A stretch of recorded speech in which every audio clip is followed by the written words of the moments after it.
नमस्कार दोस्तों, मैं हूं परविंदर।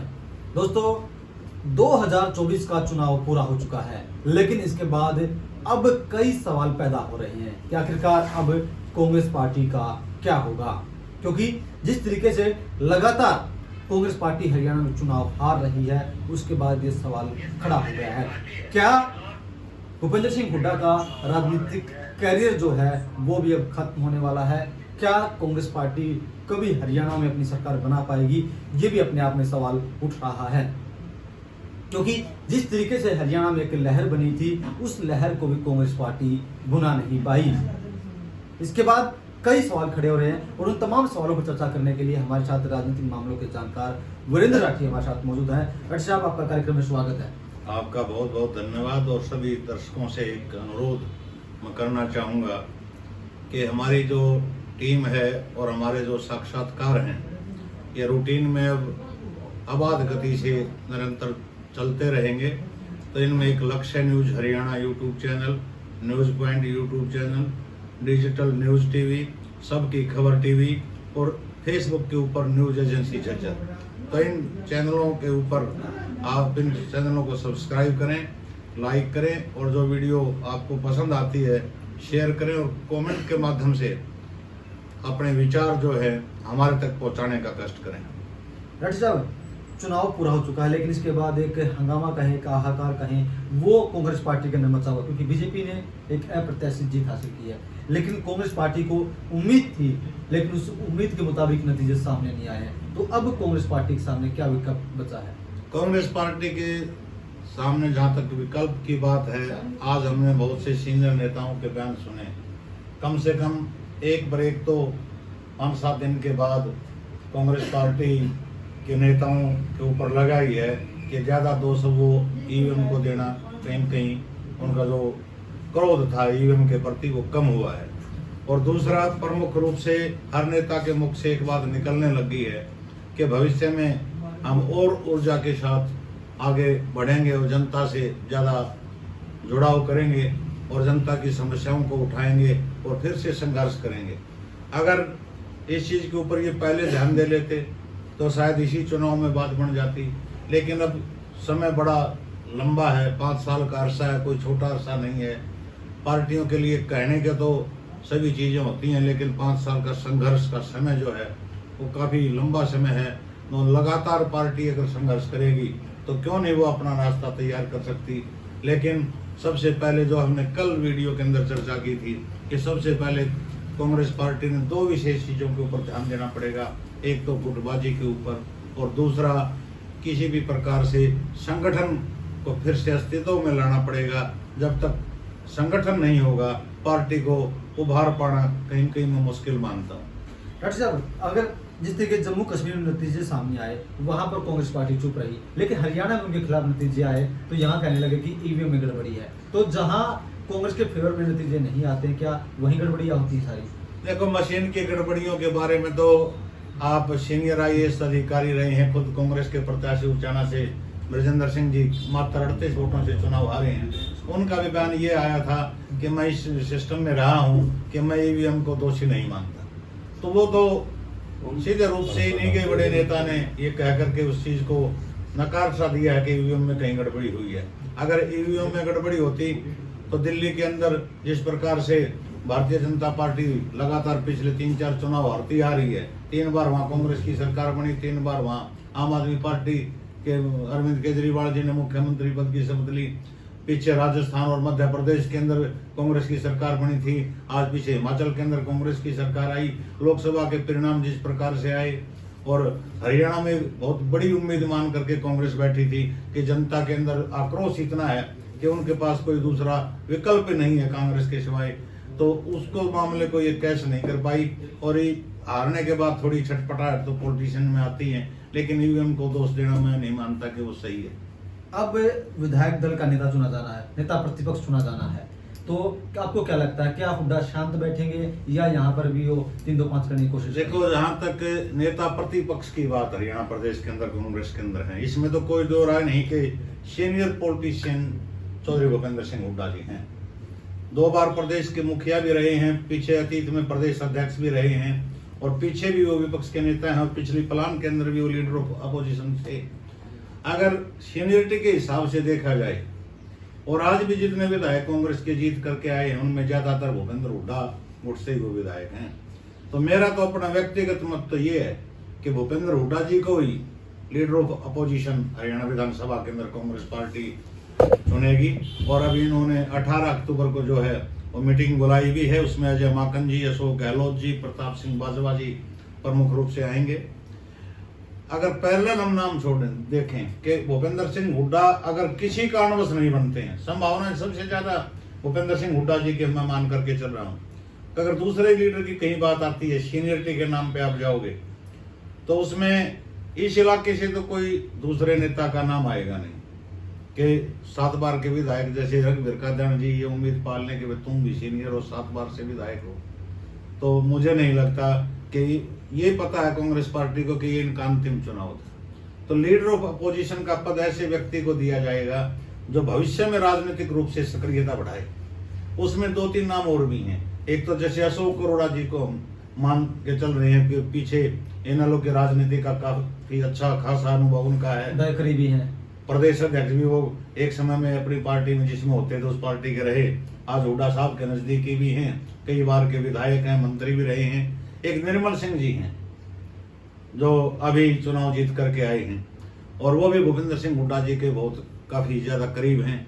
तो ये संभावना ही हम प्रकट कर रहे हैं। कुछ आदमियों का नाम चला रखा है चंद्रमोहन का भी, लेकिन चंद्रमोहन बिश्नोई को मैं नहीं मानता कि वो इस पद के ज्यादा पार्टी गंभीरता से उनके ऊपर विचार करेगी। वो धड़ों में बटे हुए नाम हैं, एक धड़ा दूसरे को आगे कर देता है, दूसरा दूसरे को आगे करता है। लेकिन ओवरऑल मिला करके अगर लीडर ऑफ अपोजिशन के लिए सही चयन होगा तो मैं तो एक ही नाम अपनी तरफ से कांग्रेस पार्टी को सुझाव दूंगा, वो माननीय भूपेंद्र सिंह हुड्डा जी हो सकते हैं। डॉक्टर साहब, जिस तरीके से आपने कहा कि नेता प्रतिपक्ष भूपेंद्र सिंह हुड्डा को होना चाहिए और 2024 के चुनाव में हमने देखा कि जाट जिस तरीके से कांग्रेस पार्टी को सपोर्ट कर रहे थे, लेकिन जो दूसरी जातियां थी उन्होंने एक मुश्त होकर बीजेपी को सपोर्ट किया। तो क्या जिस तरीके से संकेत मिल रहे कांग्रेस पार्टी में कि इस बार कोई न कोई गैर जाट नेता जो है वो नेता प्रतिपक्ष होना चाहिए, तो क्या आपको इसी संभावना लग रही है? देखो, इन संभावनाओं में दम तो है लेकिन संभावनाएं कमजोर लग रही हैं। एक तो आनंद फानंद में इतना बड़ा फैसला पार्टी नहीं ले सकती कि उनको ये पता है कि कांग्रेस की जो सीटें आई हैं ना, कि उन सीटों में भूपेंद्र सिंह हुड्डा जी के ही ज्यादा आदमी जीत करके आए हुए हैं, पहली बात। दूसरी बात, एक्सपीरियंस भी देखा जाता है कि सत्ता पक्ष को किस प्रकार से घेरा जा सकता है विधानसभा के अंदर और कौन घेर सकता है। जहां तक जातीय समीकरणों की आप बात करते हैं तो जातीय समीकरणों के लिए समय बहुत है। अभी कांग्रेस ने इस हार के भय से कह लो, थोड़े से डर से कह लो, इससे पहले बाहर निकलना है। और बाहर निकलने में एक परिपक्व नेता ही विधानसभा के अंदर अगर जनता के मुद्दे अच्छे ढंग से उठा सकता है, वो नेता भूपेंद्र सिंह हुड्डा जी हैं। समय आएगा, प्रदेश अध्यक्ष भी शायद बदली होंगे, उस समय जातिगत समीकरणों को देखा जा सकता है कि किस कास्ट से हम प्रदेश का अध्यक्ष चुने।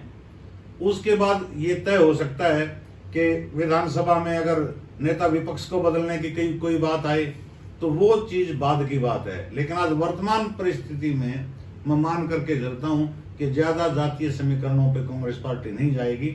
और कांग्रेस पार्टी ने अगर देखें तो जातीय समीकरण तो भिड़ाए थे कि बड़े नेता के रूप में और सीएम के रूप में भूपेंद्र सिंह हुड्डा जी को एक तरह से आगे किया हुआ था और जातीय समीकरण के आधार पर ही उदयभान जी को प्रदेश अध्यक्ष बनाया गया था। तो इस प्रकार का ये जो निर्णय होगा वो भविष्य में जाकर के कुछ बदलाव हो सकता है, वर्तमान परिदृश्य में मुझे नहीं लगता। सर, 17 तारीख को बीजेपी का शपथ ग्रहण समारोह है, 18 तारीख को उन्होंने मीटिंग बुलाई, तो क्या ये एक सोची समझी रणनीति है? देखो, ये दोनों बातें हैं। सरकार नई बनी है, नए सरकार का गठन हुआ है, शपथ ग्रहण तो होना ही होना है। वो उन्होंने 2-3 तारीख इधर उधर करके वो 17 को कर दिया।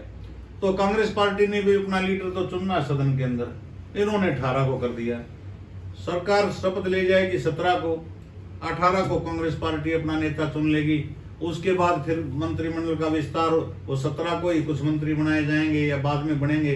एक दिन एमएलए की ओथ हो जाएगी विधानसभा के अंदर, सुचारू रूप से काम पटल पर आएगा।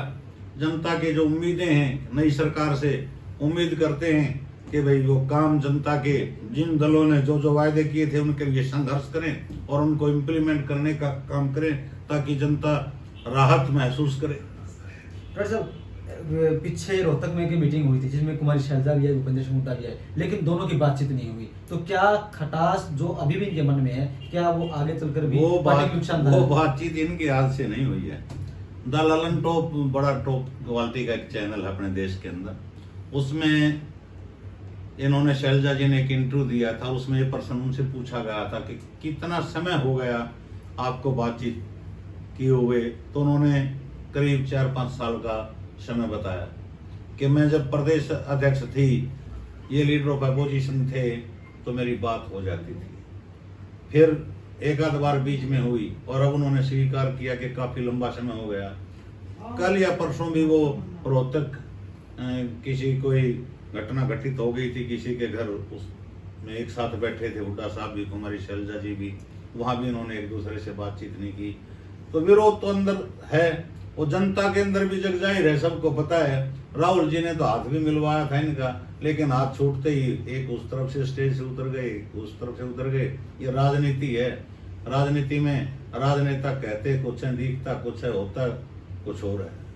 तो क्या जब ये सरकार चलेगी, 17 तारीख के बाद सरकार जब सुचारू रूप से अपना काम करेगी, तो क्या नेता प्रतिपक्ष का दायित्व निभाने में कांग्रेस को दिक्कतें आएंगी अगर यही चलता रहा? देखिए, उसमें दिक्कत नहीं है। अगर विपक्ष की हम बात करें तो विपक्ष कमजोर हालत में विधानसभा के अंदर नहीं पहुंचा। ये ठीक है, बहुमत का आंकड़ा भारतीय जनता पार्टी ने पाया, लेकिन कांग्रेस पार्टी भी कम सीट जीत करके नहीं आई है। मात्र 3 इंडिपेंडेंट, तीनों भाजपा के पास चले गए, 2 इनेलो के। वो प्रत्यक्ष और परोक्ष रूप से आपको पता है कि किस किस प्रकार की सेटिंगबाजी से वो दोनों सीटें निकली हैं, और जिस प्रकार से सिरसा सीट के ऊपर भैसन चौटाला और भाजपा मिलकर के गोपाल कांडा की मदद कर रहे थे। तो यानी कि भाजपा की बी टीम के रूप में भी आज हम इन लोगों को कह सकते हैं उन 2 विधायकों की कहीं विशेष रूप से जरूरत पड़ेगी, और वो पड़ती रहती है। हरियाणा में विशेषकर पड़ती है जब राज्यसभा का चुनाव आता है। तो वो किस तरफ जाएंगे और अपना क्या पक्ष रखेंगे। एक सीट का चुनाव होगा तो निश्चित रूप से भाजपा का प्रत्याशी जीतेगा। इकट्ठा कभी 2 या 3 सीटें खाली हो गई, तब देखना पड़ेगा कि इन लोगों का रुख क्या रहेगा। और कांग्रेस कमजोर हालत में, विपक्ष की भूमिका में कम से कम कमजोर अगर कांग्रेस पड़ गई तो भविष्य खतरे में जा सकता है। लेकिन इस मौके को कम से कम कांग्रेस पार्टी का लीडर ऑफ अपोजिशन जो बनेगा और जो विधायक आज जीत करके आए हैं, विपक्ष में अपनी भूमिका को बड़े सशक्त और मजबूत तरीके से मैं मानता हूं कि कांग्रेस पार्टी उठाएगी। डॉक्टर साहब, भूपेंद्र सिंह हुड्डा ने तमाम रैलियों में एक बात कही थी कि भाई ये मेरा अंतिम चुनाव है, क्या मैं 2-2 हाथ कर लूं? तो क्या इसके बाद जो गद्दी भूपेंद्र सिंह हुड्डा को मिली है, क्या वो दीपेंद्र हुड्डा को मिल पाएगी? क्या वो? देखिए, वो तो बड़ी लंबी राजनीति की बात है। आज भूपेंद्र हुड्डा जी प्रदेश की राजनीति के अंदर सक्रिय जरूर हैं, लेकिन राजनीति आधिकारिक रूप से तो पार्लियामेंट की करते हैं, केंद्र की राजनीति करते हैं। अगर हुड्डा साहब, भूपेंद्र सिंह हुड्डा जी रिटायरमेंट की कभी घोषणा करेंगे तो पार्टी हाईकमान क्या फैसला लेगा कि दीपेंद्र का उपयोग उन्होंने देश की पार्लियामेंट के अंदर केंद्रीय राजनीति में कराना है या प्रदेश की राजनीति में करवाना है, वो तो भविष्य के गर्व की बात है। इसके ऊपर टिप्पणी शायद मैं मानता हूं कि अपना करना, मैं अनुचित टिप्पणी मानता हूं अगर हम ये कहें कि उस भूमिका उनको मिलेगी नहीं मिलेगी। लेकिन अतीत जो रहा है वो अनेक प्रकार की घटनाएं हरियाणा प्रदेश के अंदर घटित हुई। चौधरी बदन लाल जी सीएम रहे तो उस स्थिति उनके पुत्र नहीं पहुंच पाए उस स्टेज तक, चौधरी बंसी लाल का परिवार नहीं पहुंच पाया वहां तक। हाँ, चौधरी देवीलाल का परिवार जरूर वहां तक गया।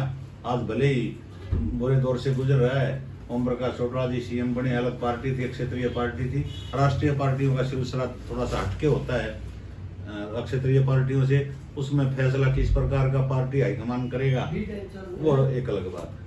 डॉक्टर साहब, लहर पूरी तरीके से कांग्रेस पार्टी के साथ थी, लेकिन परिणाम दूसरी तरीके से आए। तो क्या आपको लगता है कि जो आपसी गुटबाजी थी या जो भी कारण रहे हों कांग्रेस पार्टी चुनाव हारने के, तो क्या उससे कांग्रेस पार्टी कोई सबक लेगी इन चुनाव से? देखो, अब भी सबक नहीं लेगी तो सबक लेगी कब? हमने कल भी एक वीडियो के अंदर ये चर्चा किया और चैनलों के ऊपर भी बहुत सी इस प्रकार से मंथन की बातें चली हैं, और पार्टियों ने भी कहा है कि हम आत्म मंथन करेंगे। जीतने वाले तो ये मंथन करेंगे कि हम जहां से हारे वहां से हारे क्यों, और कांग्रेस मंथन करेगी हमारी सरकार क्यों नहीं आई। लेकिन कितना गहराई से मंथन होता है, ये शब्दबाण होते हैं राजनीतिक दलों के। मंथन कोई ज्यादा गहराई से होता नहीं है। क्योंकि पीछे दोनों पार्टियां कह रही थी हम सर्वे के आधार पर टिकट देंगे, और लोकसभा के हमने सर्वे के आधार पर टिकट दी। विधानसभा के अंदर मैं कह सकता हूं कि किसी पार्टी ने सर्वे के आधार पर टिकट नहीं दिया। इंटरनल सर्वे जो करवाए थे, ऐसे ऐसे कैंडिडेट, कम से कम 10-12 कैंडिडेटों से तो आप भी परिचित हैं, जो 2 दिन पहले पार्टियों में गए हैं और टिकट उनको मिला है, तो वो तो सर्वे की दौड़ में भी शामिल नहीं थे, ना रायशुमारी में शामिल थे। जिस प्रकार से कांग्रेस ने उनके साक्षात्कार के लिए दिल्ली बुलाया, 21-21 हजार रुपए का फार्म के साथ फीस ली आवेदन के साथ, तो ये चीजें धरी की धरी रह गई। तो कम से कम ये तो कहने की बात होती है आत्म मंथन करेंगे, सीधा सा आत्म मंथन है। वो किसी ने, एक ने कहा कि भाई ये पार्टियां इतना ज्यादा खर्च करती हैं इस मंथन के ऊपर कि हम किसी स्टेट में चुनाव क्यों हारे। तो एक बुजुर्ग ने कहा कि मैं बता देता हूँ, यहाँ बैठे बैठे बताता हूँ कि कांग्रेस चुनाव क्यों हारी। कोई पैसा खर्च करने की पार्टी को जरूरत नहीं, बोले जी क्यों हारी कि जनता ने उसको वोट नहीं दिया इसलिए हारी। तो सीधी सी बात तो ये है, वोट पाने का तरीका ढूंढो। और पीछे की बातों में खूब पता है कि एक दूसरे की टांग खिंचाई चल रही थी, उससे नुकसान हुआ है पार्टी को। तो कहीं ना कहीं ये बात साफ है कि कांग्रेस पार्टी को उम्मीद जरूर थी, लेकिन उम्मीद के मुताबिक नतीजे कांग्रेस पार्टी को नहीं मिले और कांग्रेस पार्टी अब मंथन की बात जरूर कर रही है। और 18 तारीख को उनकी मीटिंग है सभी विधायकों की, इसमें नेता प्रतिपक्ष का चुनाव भी होना है। लेकिन कांग्रेस पार्टी अपना दायित्व तो अब नेता प्रतिपक्ष के रूप में कैसे निभाती है, ये भी अपने आप में एक बड़ा सवाल बना हुआ है। तमाम चर्चा करने के लिए राठी साहब आपका कार्यक्रम में स्वागत, धन्यवाद। आपका बहुत बहुत धन्यवाद।